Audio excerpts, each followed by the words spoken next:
Hi, this is Mike Kingston, writer and creator of Headlocked Comics. You're watching Limit Break TV.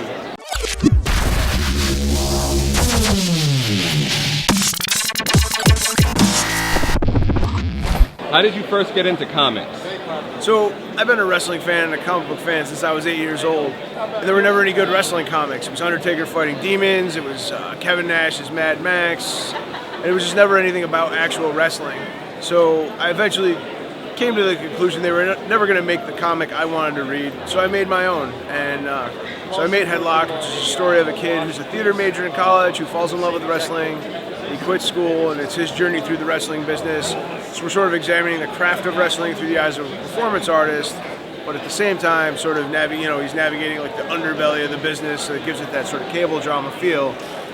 And then, when I started, I was just setting up at Artist Alley doing my thing, and like various wrestlers would come by and buy my book from me. Hurricane, Rob Van Dam, Christopher Daniels. And as I got along, those guys were they really liked what I was doing, and they offered to help out, to help raise my profile a little bit. So we started doing stories together. I've co-written stories with maybe 12 different famous wrestlers now. Jerry the King Lawler paints our covers. I've been really, really fortunate that a lot of the wrestlers that really like comics really like what I'm doing, and they're really cool about helping us out. When we started, I pitched Headlocked to every major comic book company, and people straight laughed in my face. There was a guy from a very large publisher who literally audibly laughed when I pitched him the concept. There's a store in my town. The guy wouldn't even let me put it on the shelves on consignment. He said nobody wants to read about wrestling. I had a publisher tell me wrestling fans don't read, despite the fact that Mick Foley has how many bestsellers? So we actually built this outside of comics. I started going to wrestling shows, independent shows, setting up tables, and I built an audience that way.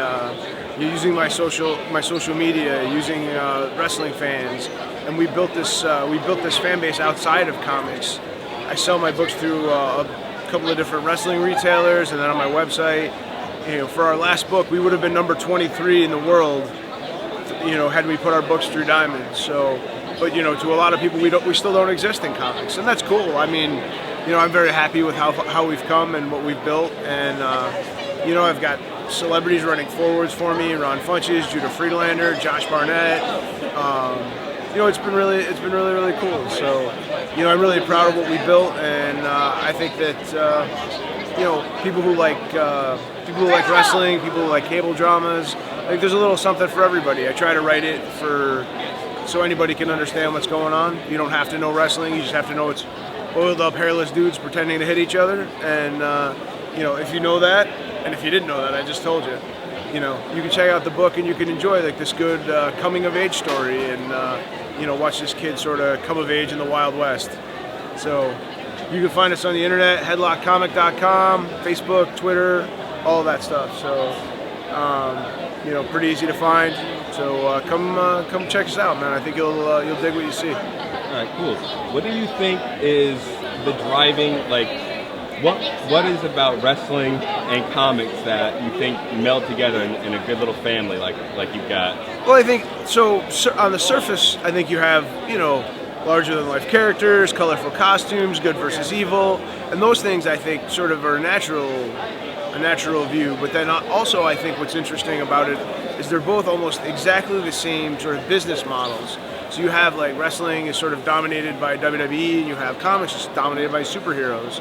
But obviously, people who know a lot about wrestling or are into it know that there's more than one way to tell that story. You can watch, it's different in Mexico, it's different in the United Kingdom, it's different all over the world. You can watch, you can add sci-fi elements. Lucha Underground, perfect example. It's almost like a movie. But so many people just think of wrestling, they just think of WWE.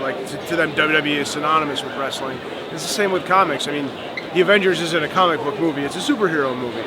But people sort of conflate comic books and superheroes. So I do find it very similar, interesting that they have that sort of surface similarities, but on the background too, business-wise, they're almost identical.